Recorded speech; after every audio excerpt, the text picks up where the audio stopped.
Así que, hermanos, para no perder más tiempo, quiero que tengamos una clase de profecía en esta tarde para que crezcamos en conocimiento y podamos profundizar en la Biblia. Así que vamos a orar viniendo de rodillas.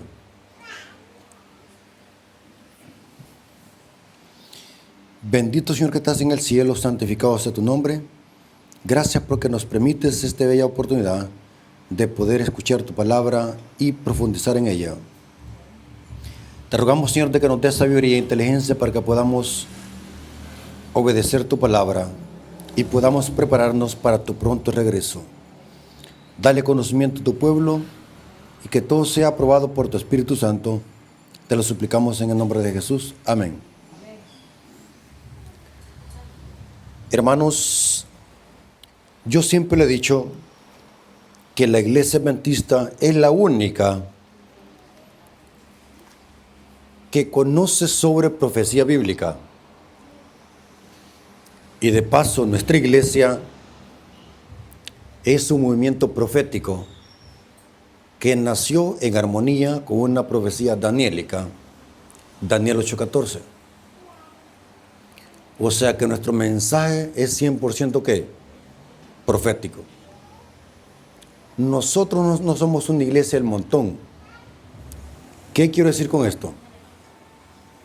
No estoy diciendo que solamente nosotros nos vamos a salvar, no estoy diciendo eso. Estoy hablando del mensaje. Aunque la mayoría del pueblo de Dios está en Babilonia y Dios los va a sacar de allí cuando venga el fuerte pregón, impulsado por la lluvia tardía, pero a pesar de eso la iglesia adventista tiene un mensaje 100% profético. Somos una iglesia profética. Ahora, el tema que vamos a estudiar en esta tarde es 100% profético. Quiero que hablemos de las 3 fases o etapas de la bestia. Quiero decirles, hermanos, que el diablo es el genio de los falsificadores. El diablo falsifica todo lo de Dios. El diablo imita, falsifica y se burla de todo lo de Dios. Por ejemplo, la Biblia al diablo le llama el hijo de perdición. Y Cristo es el Hijo del Hombre. El diablo es el león rugiente. Cristo es el león de la tribu de Judá. Cristo es la serpiente levantada en el desierto. El diablo es la serpiente antigua. Noten qué interesante. El diablo todo lo falsifica. Al diablo se le llama Lucero, hijo de la mañana. Y Pedro se lo aplica a Cristo. Hasta que el lucero de la mañana salga en vuestros corazones. O sea, vemos 2 luceros de la mañana. Lucifer, el ángel caído, y Cristo, el lucero de la mañana. ¿Saben de que conocen ustedes un personaje panzón que es famoso en Navidad, que se pone un traje rojo, usa una barba blanca y anda y lo dibujan con un saco lleno de juguetes y que se mete por la chimenea? ¿Quién es ese? Santa Claus, más conocido como el Papa Noel. Saben de que muchos hermanos le dicen a sus niños, le dicen a sus hijos, pórtate bien, que Santa Claus te va a traer un regalo. La Biblia dice que el diablo es el padre ¿de qué? De la mentira. Santa Claus no existe. Santa Claus es un demonio personificado. ¿Saben de que Santa Claus, todas las acciones de Santa Claus son una burla para Cristo y para Dios el Padre? Según la Biblia, ¿dónde vive Dios? según en Isaías 14:12. ¿A los lados de qué? Del norte. Según la mitología pagana católica, ¿de dónde viene Santa Claus? Del polo norte. La Biblia dice que cuando Cristo viene por segunda vez, su ropa viene ¿qué? ¿De color qué? Roja. Su ropa, dice, es teñida en sangre. O sea, viene de rojo. La ropa que usa Santa Claus, ¿de qué color es? De rojo. La Biblia dice de que Dios el Padre es un anciano de día, su pelo es blanco como la nieve, la barba y el cabello de Santa Claus, ¿cómo es? Blanco como la nieve. A Cristo lo escoltan ángeles. Esas son las ruedas del arca del pacto. Ángeles, ruedas ardientes. A Santa Claus lo transportan arces, tipo como venado, porque son demonios. Santa Claus es un demonio. Santa Claus trae regalos para todos los niños. Cristo, cuando viene por segunda vez, viene a dar el galardón ¿a qué? Según sus obras. Noten que todo es una falsificación. Yo vi una iglesia adventista que la habían adornado con luces de Navidad y ahí estaba el rostro de Santa Claus. Una iglesia adventista haciendo eso. La gente mira eso. La gente nos confunde. La gente piensa que nosotros somos parte de ese sistema. Servimos de tropiezo. Cuando usted en su casa adorna su casa con ese tipo de gallardetes, Santa Claus, Navidad, lucecitas por todos lados, está transmitiéndole al mundo un mensaje confuso. ¿Cómo puede ser de que nosotros denunciemos al sistema papal y al mismo tiempo nosotros estemos siguiendo que sus costumbres? Ahora, vamos a ver de que el diablo imita todo lo de Dios. Saben de que según la Biblia,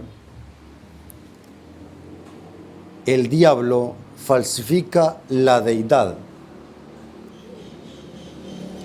¿De cuántas personas está compuesta la deidad o la Trinidad bíblica? De 3. El Padre, el Hijo y el Espíritu Santo. La Biblia dice eso. ¿Saben de que el diablo falsifica eso? En Apocalipsis 16:13 encontramos una Trinidad satánica del mal. Recordemos de que el diablo no es bobo para falsificar algo que no existe. Yo les hago una pregunta, hermano. Para que exista un billete falso de $100, ¿qué tiene que haber primero? Un original de $100. Pregunto, ¿el falso es fácil de detectar? No, no es tan fácil. Cuesta detectarlo. Para que conozcamos un billete falso de $100, ¿qué tenemos que hacer? Conocer primero, ¿cuál billete? El original de $100. Si usted no conoce lo original, va a ser fácilmente ¿qué? Engañado. ¿Saben de que Apocalipsis 16:13 se menciona una deidad o Trinidad satánica? Dice Apocalipsis 16:13: y vi salir de la boca del dragón y de la boca de la bestia y de la boca del falso profeta 3 espíritus inmundos a manera de ¿qué? De rana. ¿Cuánto? 3. Si usamos la lógica y el sentido común, el dragón, ¿a quién falsifica? ¿A quién tiene que falsificar el dragón? Al Padre. ¿Y la bestia a quién falsifica? A Cristo. ¿Y el falso profeta a quién falsifica? ¿Están siguiendo la lógica, hermano, conmigo? Si Dios tiene una Trinidad, el Padre, el Hijo y el Espíritu Santo, el diablo tiene que falsificarlas también. ¿El dragón a quién falsifica? Al Padre. ¿Y la bestia a quién falsifica? A Cristo. ¿Y el falso profeta? Al Espíritu Santo. Tiene que ser por lógica al Espíritu Santo porque no hay otro más. Según la Biblia, ¿quién le da el trono a la bestia? El dragón. El dragón le da su poder y su trono a la bestia. Dice Apocalipsis 13:2. Y a Cristo, ¿quién le da potestad y poder? El Padre. Toda potestad me es dada, ¿qué? En el cielo y en la tierra. ¿Quién se la dio a potestad? El Padre. El Espíritu Santo, ¿en nombre de quién habla? En nombre de Cristo. Juan capítulo 16, versículos 7 y 8. El Espíritu Santo habla en el nombre de Cristo. El falso profeta habla en nombre de quién? De la bestia, que es lo mismo la imagen de la bestia. El falso profeta es lo mismo que la imagen de la bestia. Todo lo que hace esa segunda bestia de Apocalipsis 13:11 lo hace para agradar a quién? A la primera bestia que tuvo la herida de espada y vivió. Noten que todo cuadra. Ahora vamos a ver, enfrasquémoslos en la bestia de Apocalipsis 13. Dijimos que la bestia, ¿a quién falsifica? A Cristo. Significa que la bestia de Apocalipsis 13 es el anticristo de la profecía. La bestia del capítulo 13 de Apocalipsis es el anticristo de la Biblia. A esta bestia, ¿cómo le llamó Daniel en el capítulo 7? El cuerno pequeño. Pablo, ¿cómo le llamó en segunda de Tesalonicenses capítulos 2 hasta el 4? El hombre de pecado y el hijo de ¿qué? Perdición. Cristo en Mateo 24, ¿cómo le llamó a este sistema? La abominación asoladora. Y Juan en Apocalipsis 17, a esta misma bestia se le da otro nombre, se le llama que la ramera, Babilonia. Ahora, enfrasquémoslos en la bestia de Apocalipsis 13, que es el anticristo de la profecía. Recordemos de que la bestia falsifica a Cristo. ¿Qué hizo Cristo? Vamos a ver de que el ministerio de Cristo en esta tierra, ¿cuánto duró después de que se bautizó? 3 años y medio. Se puede comprobar con Lucas 3:23. Después de que Cristo se bautizó, su ministerio duró 3 años y medio. Después de 3 años y medio, ¿qué sufrió Cristo? Dice el apóstol Pedro que por cuya herida fuiste sanado. O sea, Cristo tuvo una herida ¿de qué? De muerte. Fue cuando fue crucificado después de los 3 años y medio. Cristo fue sepultado y al tercer día resucita. Noten, 3 etapas de Cristo y su ministerio. Su ministerio dura 3 años y medio, sufre una herida de muerte y después a los 3 días es resucitado. Saben de que la bestia hace lo mismo. La bestia tiene una hegemonía de 42 meses, que es lo mismo que 1260 años o es lo mismo que 3 años y medio. Si usted saca su celular y hace la multiplicación, 42 meses, aplicando el principio día por año, da 1260 años, que es lo mismo 3 años y medio, y que es lo mismo tiempo, tiempos y la mitad de un tiempo. Es el periodo de hegemonía del papado, empezando desde el año 538 después de Cristo y culminando hasta el año de 1798. Dice que se le dio una herida de muerte con espada. Dice Apocalipsis 13, versículo 3. Pero después de esa herida, dice que se le iba a sanar. ¿Qué significa? Que la bestia iba a ¿qué? Resucitar. Noten que la bestia falsifica todo lo de Cristo. Por eso es que la bestia es el anticristo de la profecía. Ahora, profundicemos un poco más. Saben de que la bestia en la Biblia tiene 3 fases que la falsifica de Cristo. Noten cómo dice Apocalipsis 17, versículo 8. Apocalipsis 17, versículo 8. Dice así: la bestia que has visto. Noten, lean con cuidado. La bestia que has visto era y no es, y está para subir del abismo e ir a perdición. Leamos otra vez para que se memorice. La bestia que has visto era y no es, y está para subir del abismo e ir a perdición. Y los moradores de la tierra, aquellos cuyos nombres no están escritos desde la fundación del mundo en el libro de la vida, se asombrarán viendo la bestia que era, no es y será. ¿Cuántas fases hay allí? La bestia que era, no es y será.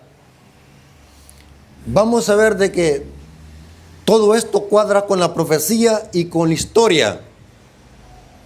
Vamos a analizar cada una de las fases. La primera fase, ¿cuál tiene que ser? La que era. La bestia que era. O sea que era tiempo pasado. Entonces la pregunta es, ¿desde qué perspectiva debe estudiarse el capítulo 17 de Apocalipsis? ¿En qué momento de la historia Juan está parado en el capítulo 17? Tiene que ser desde la perspectiva cuando la bestia no es, está inactiva. Porque dice la primera fase, la bestia que era, significa que está parado en el periodo de la historia donde la bestia no es. ¿Estamos de acuerdo? Porque se está usando el pasado, el verbo pasado era. ¿Están de acuerdo? Saben de que los eruditos, yo estoy de acuerdo con los eruditos cuando ellos están en perfecta armonía con la Biblia.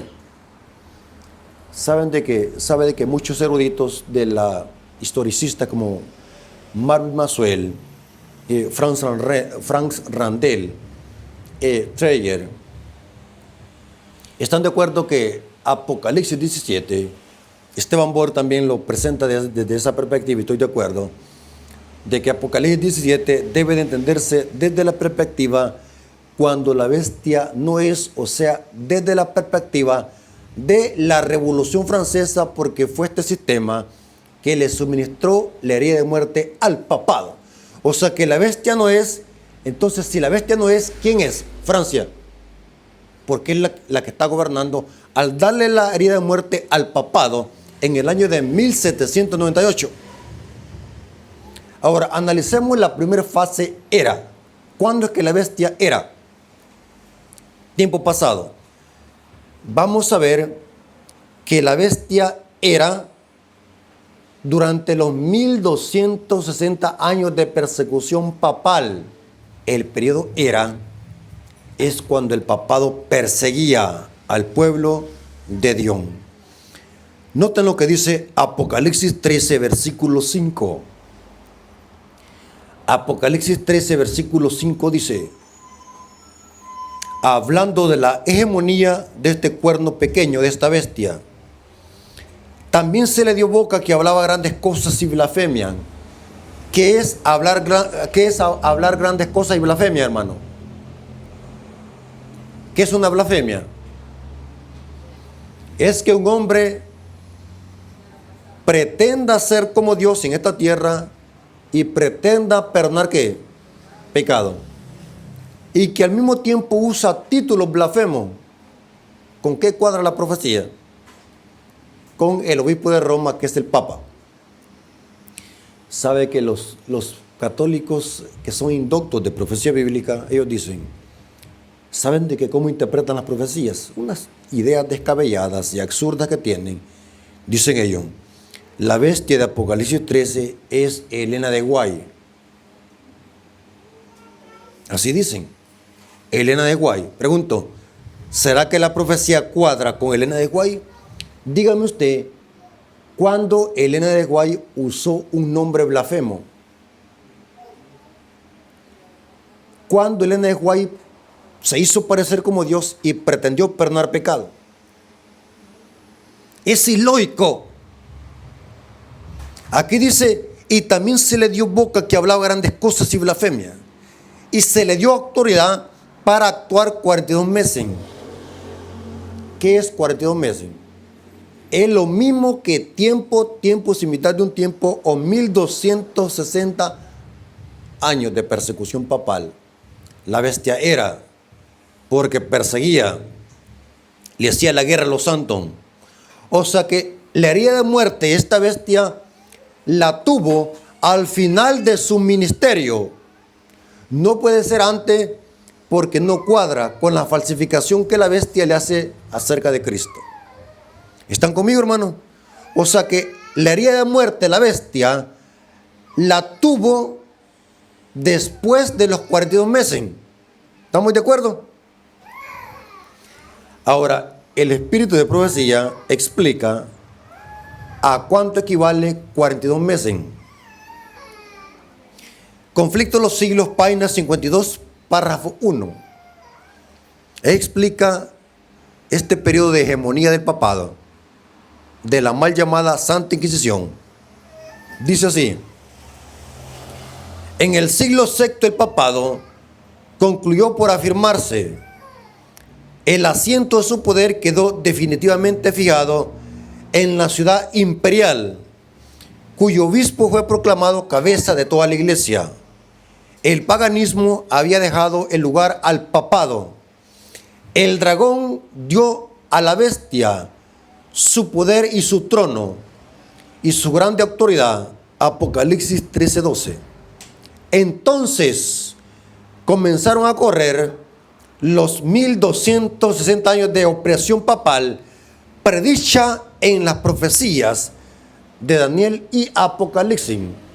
Y cita ella Daniel 7:25 y Apocalipsis 13:5 al 7. O sea que la bestia era, ¿cuándo? Durante los 1260 años de persecución papal. Interesante, muy interesante. Ahora, según la profecía, la bestia, ahora vamos a analizar la segunda fase. No es. La bestia no es. Según la profecía, vámonos a Apocalipsis 13, versículos 3 y 4. Lean conmigo allí. Apocalipsis 13, versículo 3 y 4. Vi una de sus cabezas, se puede comprobar que es la sexta cabeza. Vi una de sus cabezas como herida de ¿qué? De muerte. O sea que la bestia se le suministró en una de sus cabezas una herida de muerte. Tiene 7 cabezas, pero en una de sus cabezas fue herida de muerte. Vi una de sus cabezas como herida de muerte, pero su herida mortal, ¿qué fue? Sanada. Ahora, la fase no es debe de entenderse desde el periodo cuando la bestia está inactiva porque sufrió una herida de muerte. Y esta herida de muerte la sufrió después de su hegemonía. No puede ser antes, sino que después de su hegemonía, que duró 42 meses. Ahora, noten cómo dice ahí mismo en Apocalipsis 13, versículo 10, hablando de esta bestia: si alguno lleva en cautividad, va en cautividad. Y si alguno mata a espada debe ser muerto. Aquí está la paciencia y la fe de los santos. Dice el texto, si alguno lleva en cautividad. Pregunto, durante los 42 meses, la bestia hacía esto con el pueblo de Dios: llevarlo cautivo al pueblo, perseguirlo, matarlo, aserrucharlo. ¿Conocen ustedes, hermanos, los métodos de tortura que usaba la Inquisición romana? Ustedes pueden meterse a Google, van a ver allí instrumentos que usó el papado durante la mal llamada Santa Inquisición. Terrible, hermanos, terrible. Murieron miles de cristianos, valdenses, albigenses, hugonotes. Eran cristianos que practicaban la reforma pro salud y guardaban el sábado. Alrededor de Francia, eran provincias que estaban alrededor de Francia, fueron masacrados por el romanismo usando al poder civil. Pero es interesante que la historia dice que la hija predilecta del papado era la Revolución Francesa. Pero noten que la misma hija, Francia, que antes le ayudaba al papado para perseguir a los hugonotes, ahora Francia se le vuelca encima a la madre y la misma Francia le suministra una herida de muerte a la madre, al papado. Dice la historia que el Papa Pío VI andaba metido en un bloque europeo para derrocar la Revolución Francesa en Europa. Porque la Revolución Francesa se levantó como un terremoto. Y de paso, en Apocalipsis 11 está la Revolución Francesa. Se habla ahí de los dos testigos, de que la bestia que sube al abismo le hará guerra a los dos testigos. Es un énfasis cómo la Revolución Francesa se levantó con poder, como un terremoto. Dice que hubo un terremoto y murieron como 7,000 personas, hablando simbólicamente del poderío con que se levantó la Revolución Francesa en esta época, 1798. La hija le suministra una herida de muerte a la madre. Ahora, y esta herida de muerte dice que fue con una espada. La espada en la Biblia representa la Biblia, pero también representa otra cosa. Romanos 13 dice que no en vano el poder civil lleva ¿qué? La espada. O sea, aquí vemos de que la bestia, durante el periodo que era, usaba la espada para matar a los mal llamados herejes. En otras palabras, el papado usaba al poder civil para perseguir a los hijos de Dios durante la Edad Media. Pero esta misma espada, refiriéndose al poder civil, le iba a dar una herida de muerte a este sistema, porque dice que se le dio con una espada. Es un símbolo para hablar de la Revolución Francesa, 1798. ¿Qué papa fue el que murió? Dice la historia que fue el Papa Pío VI. Andaba metido en un bloque europeo, en una coalición europea para derrocar la Revolución Francesa. Y dijo Napoleón Bonaparte: ¿y esto qué le pasa? Dijo Napoleón Bonaparte: démosle un golpe al Vaticano, demos un golpe en Roma y otro a la sede que está en Francia del papado. Dice la historia que a medianoche llegaron los ejércitos franceses, a medianoche llegaron. El general Alexandre Beltier dice que Y mire que esta información es buena, hermano. Conflicto de los Siglos lo relata. Dice que había una gran misa. El Papa Pío VI estaba celebrando su 23º aniversario de Papa. Tenía una gran misa a medianoche. Y la puerta de la Basílica de San Pedro estaba cerrada. Tenían una misa de celebración. Y dice que el general Alexander Beltier le dice a todos los soldados que consideran hacha, y con pura hacha, una puerta grande que tenía la Basílica de San Pedro, a puras hachazos, quebraron la puerta, entraron a la Basílica, a la misma hora que estaba desarrollándose la misa, llevan cautivo el Papa Pío VI, y dice la historia que un año después murió cautivo en Francia, murió en cautiverio, tal como dice la profecía, el que lleva en cautividad, va en cautividad, y el que mata a espada es el que muerto. Lo mismo que hacía este sistema le sucedió a él. Con la muerte del Papa Pío VI, la actividad del papado quedó por un tiempo inactiva, porque ya no perseguía al pueblo de Dios, quedó inactivo. Por eso es que la fase no debe entenderse desde la perspectiva de que esta bestia tuvo una herida de muerte por parte del ejército francés. Dice el Conflicto de los Siglos, página 434, párrafo 4. Los 42 meses son lo mismo que un tiempo y 2 tiempos. Y la mitad de un tiempo, 3 años y medio. Noten que es lo mismo tiempo, 2 tiempos y la mitad de un tiempo. Es lo mismo que 3 años y medio. Y es lo mismo que 1260 días de Daniel 7. ¿Qué es esto? Es el tiempo durante el cual el poder papal debía oprimir al pueblo de Dios durante este periodo. Como fue indicado en los capítulos anteriores, es cuando empezó la supremacía del papado en el año 538. O sea que los 1260 años, ¿cuándo empezaron a contarse? En el año 538 después de Cristo. Ahí empezó la hegemonía.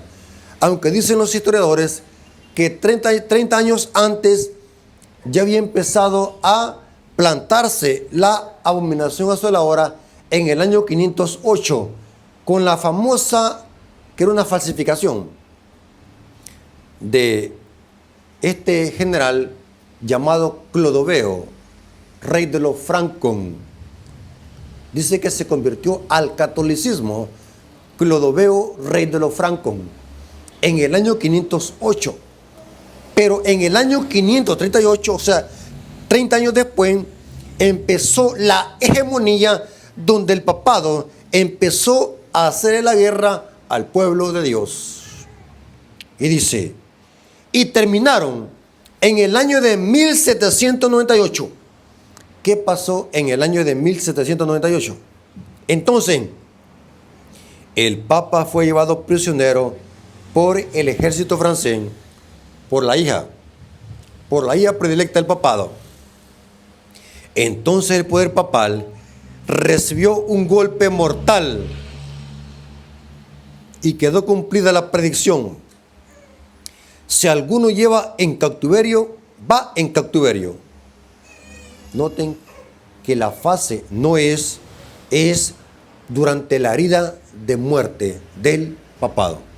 Pregunto, según la profecía apocalíptica, ¿en cuál de estas fases estamos?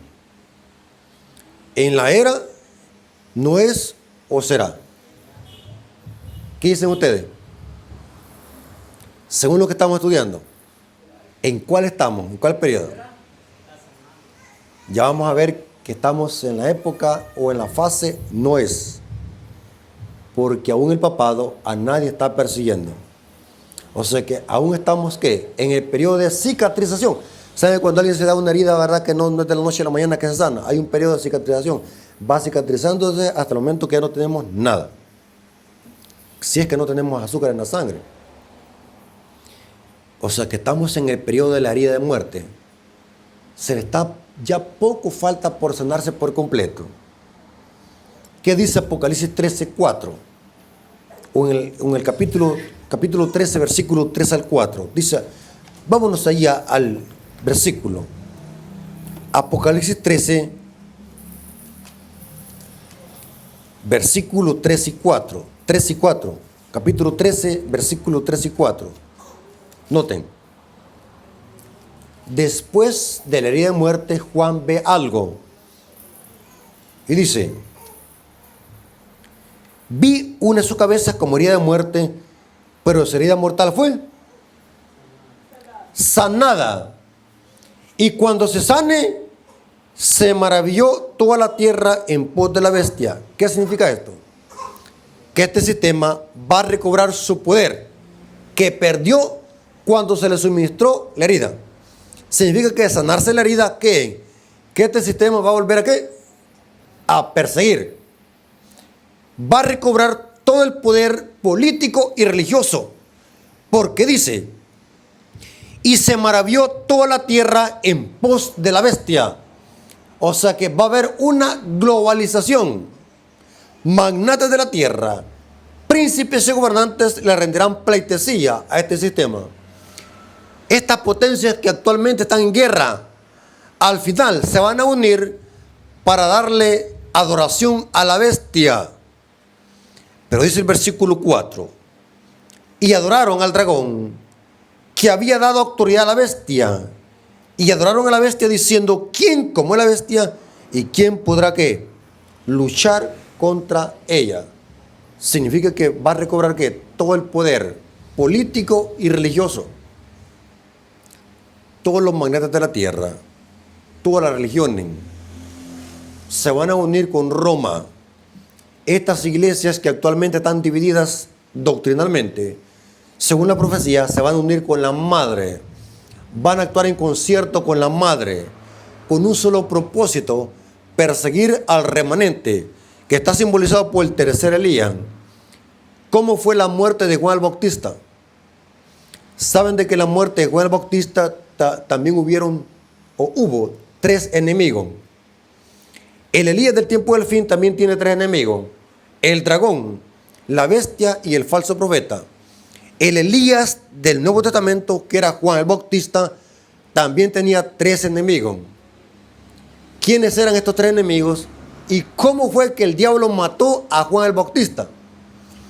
Dice la Biblia que en una fiesta de cumpleaños, Herodes estaba ¿qué? Bebiendo guaro. Según Apocalipsis 17, la ramera como tiene a las naciones, embregadas ¿con qué?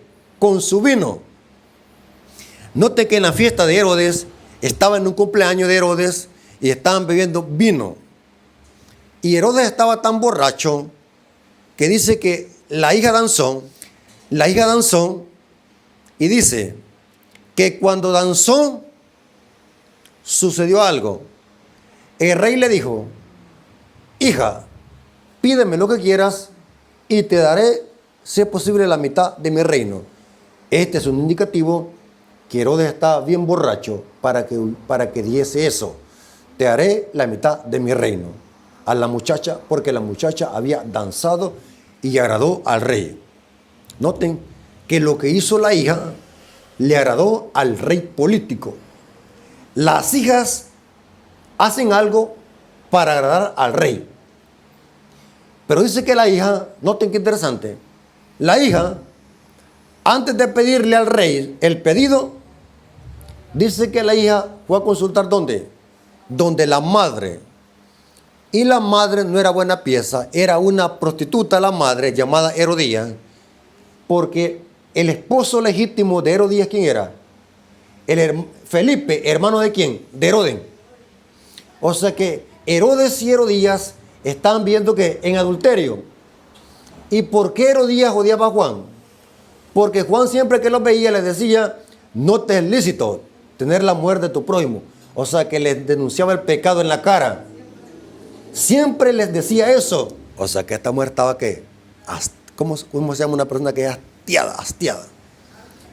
Dice que llegó un día oportuno y dice, hoy dijo la mujer Herodías, hoy es mi turno, hoy voy a acabar con este individuo, o voy a acabar con este profeta.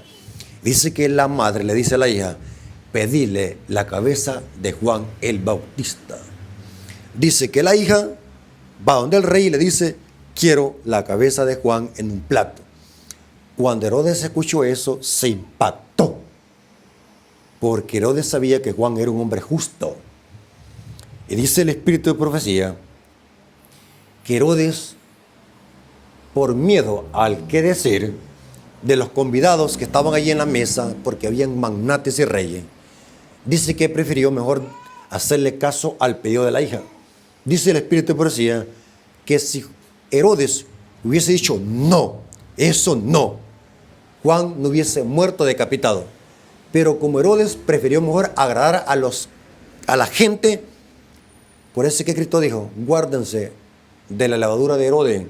Se refería a este Herodes, Herodes Antipas. Este Herodes que menciona Cristo, Cristo habla de la levadura de Herodes, la hipocresía. Guárdense de la levadura de Herodes. ¿Por qué hay que guardarse de la levadura de Herodes? Saben de que en la iglesia adventista tenemos muchos Herodes. La levadura de Herodes, ¿cuál es? Escuchen lo que les voy a decir. Voy a poner un ejemplo para que entiendan qué es la levadura de Herodes. Un ejemplo. Yo con el hermano Daniel tenemos un trato.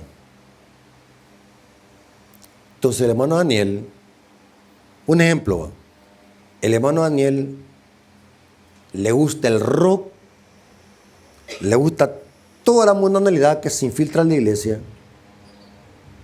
Entonces el hermano, yo para caer bien con el hermano, como el hermano es líder, es un buen líder en la iglesia, un líder tiene un puesto grande en la iglesia, pero yo quiero también ser líder. Entonces yo lo que hago es acoplarme a lo que el hermano está haciendo, o sea, aceptar todo lo que el hermano hace porque quiero un puesto en la iglesia, un puesto grande en la iglesia. Saben de que en la iglesia tenemos muchos ancianos que practican eso, que le hacen lado al error y a la apostasía por no perder un puesto o un privilegio que le da remuneración. ¿Conocen ustedes hermanos que defienden el error y condenan al hermano que está en lo correcto simplemente por no perder un puesto dentro de la iglesia? Guárdense de la levadura de Herodes. Hay hermanos que por caer bien con la hermandad o por caer bien con X persona se hacen del lado del error y de la apostasía. Esto pasó con Herodes. Herodes sabía perfectamente bien de que Juan era profeta de Dios y prefirió mejor caer bien con los seres humanos y no con Dios. Y dice que inmediatamente Herodes mandó a un soldado a que fuese a decapitar a la cárcel a Juan. Y dice que le trajeron en un plato la cabeza de Juan el Bautista. Dice el espíritu de profecía que el ambiente que se sintió allí es un ambiente diabólico, satánico. Se hicieron presentes todos los demonios, esa escena macabra donde aparece el soldado con la cabeza del profeta de Dios. El diablo se llenó de felicidad, saber que supuestamente que ya había terminado con el evangelio. ¿Cuántos creen de que el diablo puede parar el evangelio? ¿Cuántos creen de que el diablo si mata a alguien que predique el evangelio, ahí terminó el evangelio, Si el diablo lanza un bombazo aquí a la iglesia adventista, terminó la iglesia de predicar, ¿verdad? Cuanto más mataba el diablo, más se levantaban, era como semilla. Saben de que con la muerte de Juan el Bautista hubo 3 enemigos. El rey Herodes representa a los poderes políticos con que la ramera fornica. En Apocalipsis 17 vemos una ramera que fornica ¿con quién? Con los reyes de la tierra, así como Herodías fornicaba ¿con quién? Con Herodes. La hija que danzó, ¿a quién representa? A las hijas ¿de quién? De la ramera. O sea, en Apocalipsis 17 encontramos los 3 integrantes que perseguirán a Elías. Los reyes de toda la tierra, una ramera y las hijas. Saben de que en la historia de Elías el Tisbita, en el Antiguo Testamento, saben de que también hubo 3 enemigos. ¿Quiénes eran los enemigos de Elías el Tisbita? La palabra Tisbita es porque Elías vivía en una ciudad que se llamaba Tibet. Elías el Tisbita era gentilicio. Los de Tibet, los tibitan. Elías el Tisbita tenía 3 enemigos. ¿Quiénes eran? El rey Acab. ¿Quién otro? Una ramera llamada ¿cómo? Jezabel. ¿Y quién otro? Los falsos profetas de Baal. Noten que el rey Acab equivale al rey Herodes y a los reyes de toda la tierra. Jezabel equivale a Herodías y en Apocalipsis equivale a la gran ramera. Los falsos profetas equivale a la hija de Herodías y en la profecía equivale a las hijas, que son ¿qué? El protestantismo apóstata que sigue doctrina de la madre, que al final, escuchen, las hijas le van a pedir a los reyes políticos que le corten la cabeza al tercer Elías. ¿Quién va a ser? Los de la vara del pastor. ¿Conocen ustedes? Tengan cuidado con los de la vara del pastor, los davidianos adventistas. Son peligrosísimos los de la vara del pastor. Ellos dicen de que el tercer Elías es Víctor Tacho Utef. El relevo de Elena de White, dicen ellos. El Elías del tiempo del fin, el profeta de ellos. Los de la vara del pastor. ¿Vienen aquí los de la vara, hermano? ¿Viene aquí gente de la vara del pastor? ¿Saben identificarlos ustedes? ¿Saben detectar uno de la vara del pastor? Tengan cuidado. Tengan cuidado. Según la profecía, el tercer Elías, ¿a quién representa? Al pueblo verdadero, al remanente que proclama cuáles mensajes. Los mensajes de los 3 ángeles. O sea que el tercer Elías no es una persona, sino que es la iglesia remanente. El tercer Elías debe interpretarse simbólicamente, representa a la iglesia remanente que proclama los mensajes de los 3 ángeles. Los enemigos de Elías no son literales, son simbólicos, representa sistema. Herodías representa a la gran ramera. ¿Quién es la gran ramera? Es una iglesia falsa y apóstata que equivale a qué iglesia actualmente, al sistema papal. ¿Qué es fornicar con los reyes de la tierra? Es meterse en qué? En política, mezclar la religión con la política. Las hijas representan qué? Al protestantismo apóstata. Yo no quisiera decir esto, hermano, pero lo voy a decir. Saben, hermano, que a pesar de que en las iglesias babilónicas hay verdaderos hijos de Dios, saben de que al final se van a tornar en perseguidores. Las hijas le van a decir a los reyes políticos: queremos la cabeza de qué? De Juan, del tercer Elías. Pero ¿quién dio ese mandato anteriormente? ¿Quién le dio esa orden a las hijas? La madre. Porque lean Apocalipsis 13. Dice que la imagen de la bestia, que representa la iglesia unida con la política, la iglesia buscando la ayuda del poder civil, dice que la imagen de la bestia todo lo que hace es para agradar ¿a quién? A la primera bestia que tuvo la herida de espada y vivió. O sea que de alguna manera la orden de decapitar al tercer Elías, ¿de dónde la van a recibir las hijas? De la madre. ¿Están conmigo, hermano? ¿Están entendiendo la hilación profética? Ahora, profundicemos un poco más. Falta la fase y será. La bestia era durante la hegemonía de 1260 años. No es bajo el periodo de la herida de muerte. Y será, ¿a qué equivale? Cuando este sistema se le sane la herida de muerte y vuelva a perseguir. La pregunta es, ¿cómo se le va a sanar la herida por completo? ¿Y cuándo? Esa es muy buena pregunta que como adventistas tenemos que despedazarla. ¿Cuándo es que a esta bestia se le va a sanar por completo la herida? ¿Y quién se la va a sanar? ¿Y cómo?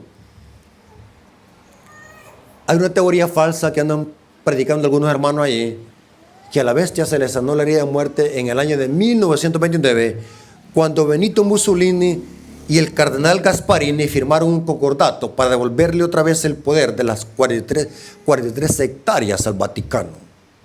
Falso. Porque quien le va a sanar la herida de muerte al papado no va a ser Benito Mussolini ni el cardenal Gasparini. Según la profecía, según lo que dice este libro, no lo que digo yo, ¿qué poder le va a sanar la herida de muerte al papado por completo? ¿Qué poder le va a cicatrizar por completo la herida a la bestia? Dígame usted. ¿Pero dónde se va a levantar? ¿Qué nación va a ser? Los Estados Unidos de Norteamérica. ¿Cuánto conocen un libro que se llama Conflicto de los Siglos?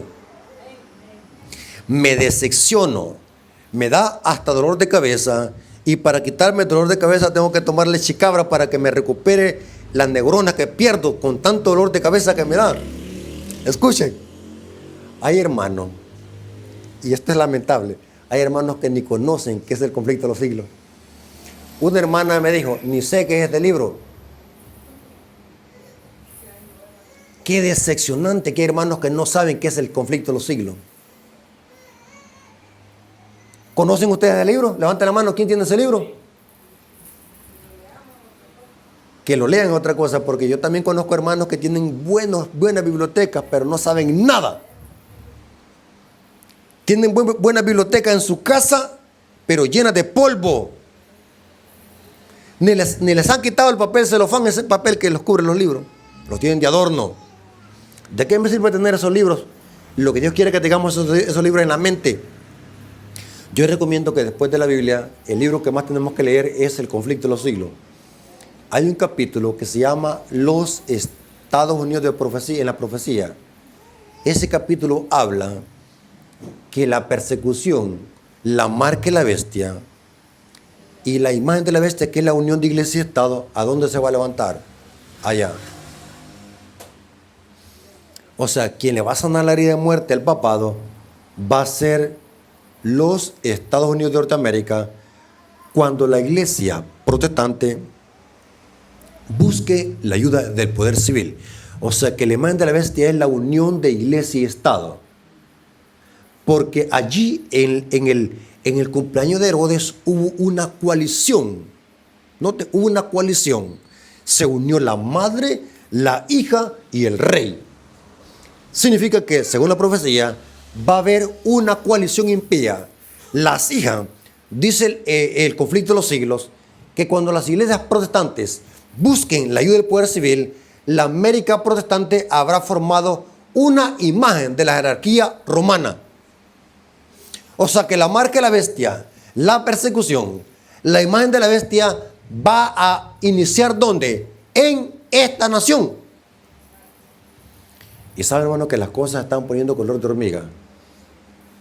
Cada día se hace más difícil la vida en esta nación. Cada día se está perdiendo el principio de separación de iglesia y Estado. Como las iglesias evangélicas están apoyando a Donald Trump. Cómo están buscando, cómo Donald Trump dice vez tras vez que le quiere devolver el poder a la iglesia. Cómo muchas iglesias evangélicas están buscando la ayuda del poder civil de Estados Unidos. No estamos diciendo que este gobierno norteamericano va a imponer la marca de la bestia. Solo estamos diciendo que todo apunta que a este sistema se le está por sanar por completo la herida de muerte y empieza otra vez a perseguir. Pero ya no se van a llamar valdenses ni albigenses. ¿Cómo se van a llamar hoy? Los adventistas ¿de qué? Del séptimo día, pero fieles. No estamos hablando de adventistas que solamente vienen a calentar la banca. Estamos hablando de adventistas que Apocalipsis 14:11, ¿cómo les llama? Los santos que guardan ¿qué? Los mandamientos. O sea, quien le va a sanar la herida de muerte al papado va a ser los Estados Unidos de Norteamérica, las hijas, buscando la ayuda del poder civil. Y todo se va a hacer ¿para qué? Para honrar a Roma, la primera bestia. Noten cómo dice Eventos de los Últimos Días, página 112. Eventos de los Últimos Días, página 112. La profecía del capítulo 13. Noten. La profecía del capítulo 13 de Apocalipsis declara que el poder representado por la bestia de cuernos semejantes a los de un cordero haría, esto es un imperativo, haría que la tierra y los que habitan en ella adorasen al papado. Noten que lo que hace la hija, ¿para qué? Para que el mundo adore ¿a quién? Al papado, a la bestia. ¿Se acuerdan que es lo mismo que hizo la hija de Herodías? Danzó primero para agradar al rey, pero la orden de matar al profeta, ¿de dónde vino? O sea que de la madre. La hija agradó ¿qué? A la madre. La orden la dio la madre. Noten que todo igual. O sea, la orden de matar a los cristianos en los últimos días, ¿de dónde va a venir? De Roma, de la madre. Leen el conflicto de los siglos, dice que Roma ya está alistándose. Dice que esas catedrales tienen grandes sótanos debajo. Ahí dice conflicto de los siglos, se van a reanudar las persecuciones de la Edad Media. Un hermano me dice, hermano Rafael Díaz, no predique de eso porque me da escalofríos y me da miedo. ¿Pero por qué le da miedo? ¿Usted les da miedo a las profecías, hermano? ¿A quién es que le da miedo? Al que anda mal con Dios. Y por eso es que muchos hermanos no vienen a esta clase de profecías porque les da miedo. Ellos quieren que solamente se les hable de amor. Y cuando me dicen que les hable de amor, se me viene a la mente que quieren que haga un poema que les cuente. Sí, porque así dicen que es mejor predicar de amor, que estos temas dan miedo. Dice el Espíritu de Profecía en el conflicto de los siglos que en esas catedrales hay sótanos. Ahí van a torturar a los cristianos. Dice que se están haciendo planes secretos. Muy pronto veremos y palparemos los estandartes de Roma. Vendrá otra persecución y se cumplirá lo que dice, y la bestia será. Pero noten, el texto dice, de Apocalipsis 17, versículo 8, la bestia que has visto era y no es, y está para subir del abismo. O sea, que sube del abismo significa que resucita, vuelve a perseguir, pasa un tiempo persiguiendo al pueblo de Dios, pero después irá a perdición. Sube el abismo significa resucitar, persigue al pueblo de Dios, por un tiempo no se sabe cuánto va a durar la persecución, pero sube el abismo, van a haber más mártires, pero de repente irá a perdición. ¿Qué es ir a perdición? Significa que Dios le va a poner fin a esta ramera. Por un tiempo esta ramera está en deleite, fornicando con los reyes de la tierra y tomando vino. Todo parece tranquilo, no pasa nada. Pero la profecía dice, irá a perdición. ¿Cómo vendrá o cómo irá a perdición? ¿Qué significa ir a perdición? Le explico. Saben de que el libro de Apocalipsis tiene más de 1000 referencias al Antiguo Testamento. Por eso, hermanos, estudiar profecía apocalíptica es un trabajo de quemarse el cerebro. Lo que yo sé, hermanos, porque me quemo el cerebro, paso diariamente hasta 6 horas estudiando profecía, porque no me gusta ser ignorante, odio la ignorancia. Escuchen, más de 1000 referencias que encontramos en Apocalipsis provienen del Antiguo Testamento. La Jezabel, en los tiempos de Elías, equivale a la ramera de Apocalipsis 17. La ramera es lo mismo que la Gran Babilonia. Pregunto, ¿qué hizo Jezabel y el rey Acab y los falsos profetas de Baal? Se unieron para volarle la cabeza ¿a quién? A Elías. Porque ellos le echaban la culpa de la desgracia de la sequía. ¿A quién se le echaban? A Elías. Escuchen. Dice la historia que Jezabel mataba a los profetas de Dios y andaba persiguiendo al profeta Elías para aniquilarlo. Pero dice la historia Inclusive dice la Biblia, dice que Acab hacía lo malo ante los ojos de Jehová porque Jezabel, su mujer, lo incitaba. O sea que mire qué interesante, ¿quién dominaba a Acab? La mujer. Mire, hermano, o sea que esto no es nuevo. Mujeres que mangonean a los maridos viene de Jezabel. ¿Han visto ustedes mujeres que mangonean y son machonas y son como luchonas? Y hasta les pegan y lo arrastran en la calle. Y es delicado, hermano. Hoy es delicado, mire, que una mujer le pegue a un hombre, igual va preso. Aquí hoy la ley está parejo. Si un hombre le pega a una mujer, allá va a parar al secot. Y viceversa. Así que tengan cuidado, mujeres. Así que mejor corra. Es mejor que digan aquí corrió y no aquí murió. ¿Sí? Ese es el consejo que dan las leyes. Si agarra a su mujer, hermano, en una cacerola, salga corriendo. Pero dice la Biblia que Jezabel incitaba a Acab para que hiciera lo malo. Él lo mangoneaba, dice. Y dice lo mismo que pasó con Herodes. Dice que Herodías mangoneaba a la hija y a Herodes. ¿Y sabe, hermano, cómo murió Jezabel? La muerte de Jezabel fue atroz. ¿Conocen ustedes lo que dice la Biblia sobre la muerte de Jezabel? Dice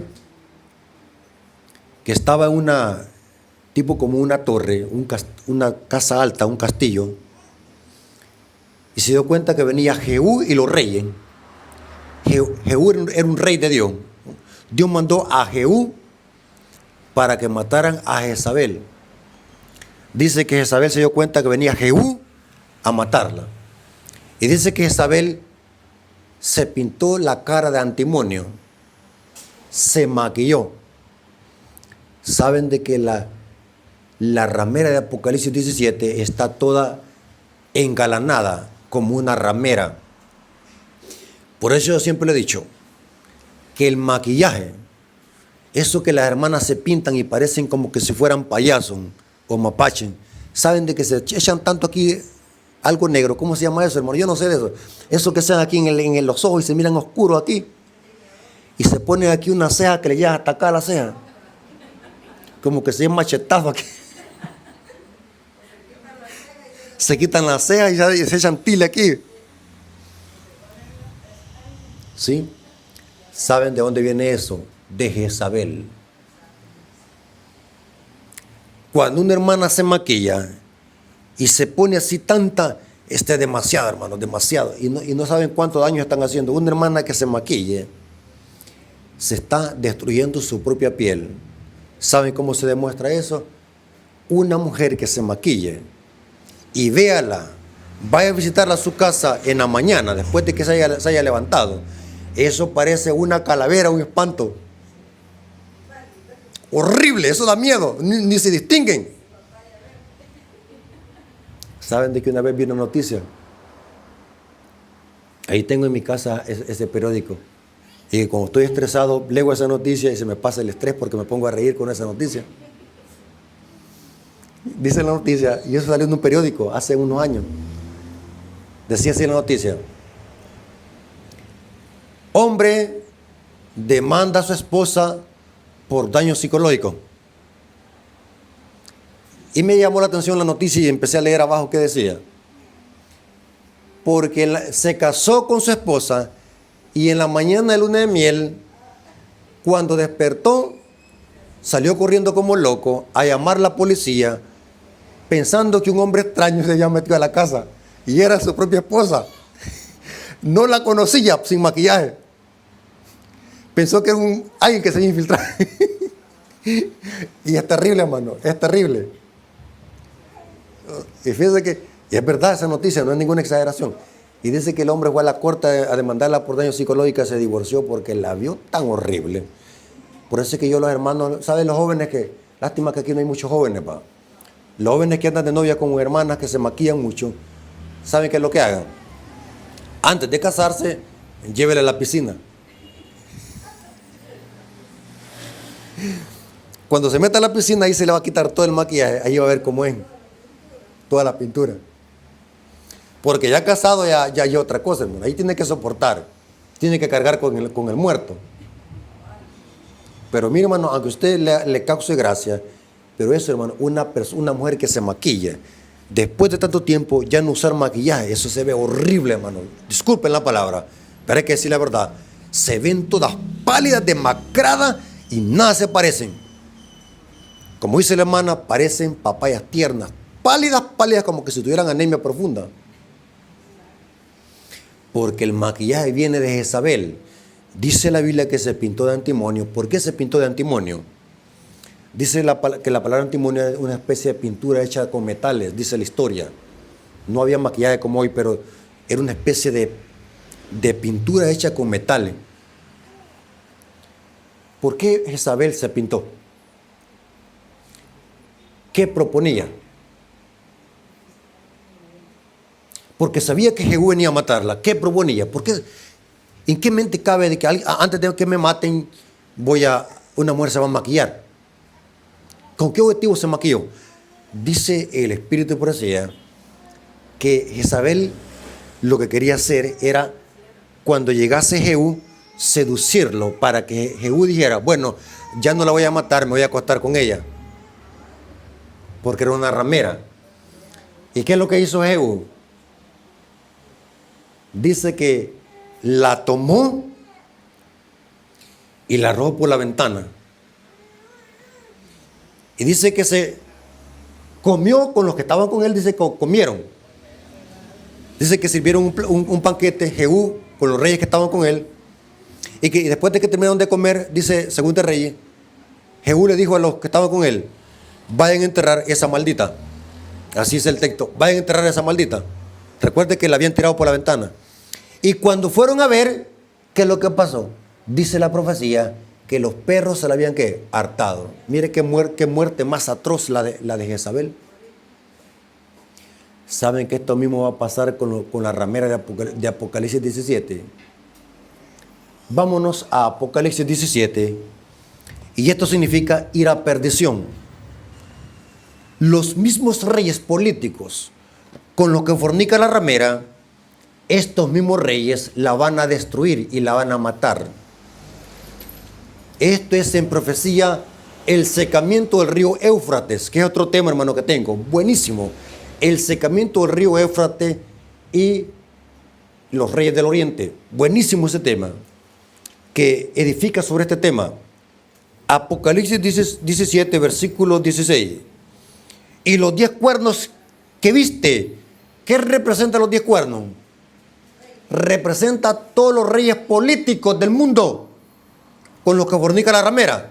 Noten, en el versículo 1, la ramera está fornicando con los reyes. ¿Notaron? Con la cual fornican los reyes de la tierra, con la ramera. Pero ahora, ¿qué pasa con esos reyes? Y los 10 cuernos que viste en la bestia, estos aborrecerán, ¿qué? La aborrecerán. Y no solamente eso, noten. Y la dejarán desolada y desnuda. Y devorarán sus carnes. ¿Qué animal es el que devora carne? Los perros. Y devorarán sus carnes y la quemarán con fuego.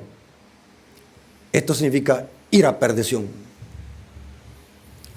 Los mismos reyes le van a dar el tiro de gracia a esta ramera. Irá a perdición.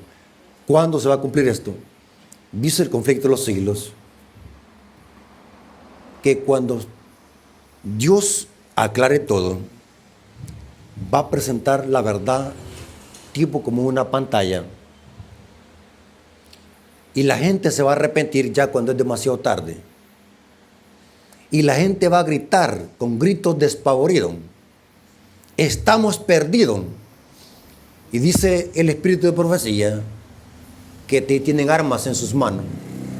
Han hecho armas para usarlas contra el pueblo de Dios.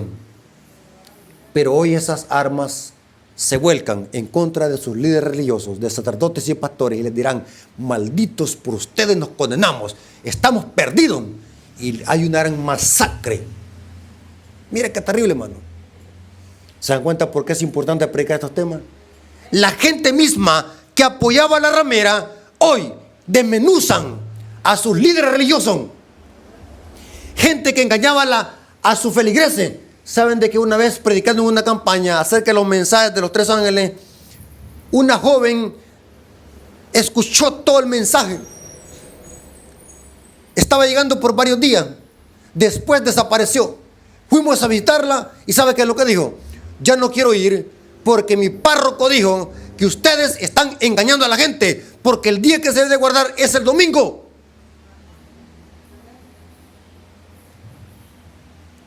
Esa gente que ha sido engañada, al final se van a volcar contra sus propios líderes y los van a matar. Lean El conflicto de los siglos, hermanos, por favor, léanlo. Después de este tema quiero que lo vayan a escudriñar ese libro. Es tremendo. Los 10 cuernos aborrecerán a la ramera y la devorarán y la dejarán desnuda. Lo mismo que pasó con Jezabel, los perros se hartaron sus carnes. Hermanos, saben de que la profecía apocalíptica no ha sido dada para causar terror, sino para darnos esperanza que el pecado va a llegar a su fin. Todo lo que vemos en este mundo, aparentemente vemos como que si el pecado tiene éxito, como que si Dios se ha olvidado de este mundo. No, hermano. Dios tarde o temprano le pondrá fin a este mundo. Las profecías lo dicen.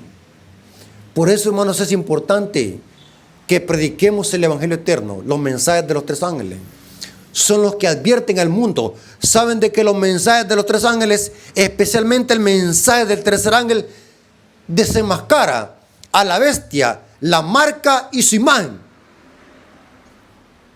O sea que el objetivo de estos mensajes es advertir al mundo. Tenemos que advertir. Y sabe, hermano, lo digo con respeto y no quiero que se me vaya a malinterpretar. Y lo voy a decir con tacto para que no se vaya a malinterpretar lo que estoy diciendo. Pero saben que algunas veces me da sentimiento, lástima, o no sé cómo le podemos llamar, ver que algunas veces desperdiciamos cartuchos. ¿Saben qué es desperdiciar cartucho? Que algunas veces hacemos grandes conferencias en estadio solamente para desperdiciar cartucho. ¿Saben a qué me refiero? Predicar temas que los podemos escuchar en cualquier iglesia. Cuando tenemos que aprovechar esa oportunidad al máximo, si nos congregamos en un estadio, en algún campo y reunimos mucha gente, tenemos que predicar temas de que a la gente la despierten, temas de verdad presente que preparen al mundo a salir de esta condición. Pero ¿de qué sirve, hermano? Sean claros y contesten con sinceridad. Imagine que yo invito a un pastor pentecostal acá a la iglesia de Santo Tomatón. Invito a un pastor pentecostal. Y cuando yo empiezo a predicar acá, empiezo a hablarle de lo que ellos conocen, de la mujer samaritana, de Zaqueo, Cristo te ama, aunque eso esté en la Biblia, pero eso no lo conocen ellos, eso lo conocen ellos. Lo que desconocen ellos es la verdad presente. Después de que lo invito al pastor pentecostal, lo encuentro el siguiente día y le digo, hermano, lo invito otra vez a la iglesia. ¿Qué le parece el tema? Él me va a decir, y tiene razón de responderme de esa manera, hermano Rafael, quiero decirle que ya no voy a ir a su iglesia porque no me gustó nada. Porque eso que usted me predicó, también lo predico yo. Así que mejor me quedo en mi iglesia porque ahí hasta lo predican hasta mejor. Así que mejor, ¿para qué voy a ir a su iglesia? ¿Tiene lógica lo que yo digo? ¿Cómo yo voy a invitar a un evangélico a que venga a escuchar los mismos temas que predican en su iglesia? No, la iglesia adventista no ha sido levantada para predicar eso. Dice que hemos sido levantados para predicar la verdad presente. ¿Y cuáles son? ¿Los mensajes de qué? De los 3 ángeles. Pero lastimosamente estos mensajes brillan por su ausencia. ¿No los queremos predicar? ¿Qué está pasando como adventistas? ¿Por qué hemos escondido este mensaje que es el sentido de nuestra existencia? Los mensajes de los 3 ángeles. Tienen 2 objetivos los mensajes de los 3 ángeles: preparar el mundo para la venida de Cristo y desenmascarar a Babilonia. Pero ¿por qué no lo queremos hacer? Cristo te ama, Cristo te ama. Claro que Cristo nos ama. Ya lo sabemos. ¿Quién no sabe eso? Todo el mundo sabe que Cristo nos ama. A la gente hay que hacerle el llamado que salgan de Babilonia antes de que sea demasiado tarde. Nos encontramos en los últimos días de la historia, hermanos. No cabe duda. Todo va deprisa. Solo mire, hermano, la calor. Hace 5 años no sentía tanta calor como la de hoy. ¿Cómo usted explica eso? Antes, hace 5 años, 10 años, la gente no se moría tanto de insuficiencia renal y hoy sí, cada rato. Ya en las clínicas de diálisis ya no hay ni cupo. ¿Por qué? Porque nos estamos muriendo por beber tanto químico. Y el mensaje de los 3 ángeles lleva también el mensaje de la reforma por salud. ¿Se dan cuenta por qué el diablo, saben de que los que predican estos mensajes, saben cómo le llaman hoy? Fanático, fariseo. Este hermano es un fanático. ¿Por qué? Porque predica profecía bíblica. Mire hasta dónde hemos llegado. Que no lo están leyendo en la Biblia, que es parte de la proclamación del Evangelio eterno, los mensajes de los 3 ángeles. ¿Es fanatismo predicar eso? No. Pero el diablo ha levantado un gran odio con este mensaje. Hermanos, saben de que es un privilegio predicar estos mensajes, pero es una gran responsabilidad. Dios nos ha dado una gran responsabilidad, un precioso mensaje, pero una gran responsabilidad. Ay de mí si no predico el Evangelio. Saben de que cada vez que escuchamos estos temas y enriquecemos nuestro conocimiento, la salvación se nos hace más difícil, mayor luz, mayor condenación. ¿Qué está haciendo aquí la iglesia adventista de Santo Tomás? ¿Qué está haciendo acá? ¿Será que la iglesia adventista de Santo Tomás es luz para la comunidad de Santo Tomás? ¿O somos tinieblas? ¿Sabe Santo Tomás que aquí hay una iglesia adventista? ¿Lo conocen en su trabajo que usted es adventista? Salimos a predicar el mensaje. ¿Qué estamos haciendo acá en Santo Tomás? Dios ha puesto aquí a la iglesia de Santo Tomás II para que proclame los mensajes de los 3 ángeles. Y cada uno de nosotros tenemos esa obligación. Si no lo hacemos, Dios nos va a pedir cuenta. ¿Qué hiciste con la gracia que te di? Así que Dios tenga misericordia de nosotros y que nos podamos preparar para el pronto regreso de Jesús y que preparemos a otros. No hay que ser egoístas. Busquemos almas para el reino de Cristo y vámonos juntos con ellos para el reino celestial. Porque predicar el Evangelio también eso es amor. Advertir al mundo que Cristo viene pronto es amor. Así que Dios les bendiga y que la honra y la gloria haya sido para nuestro Dios. Amén.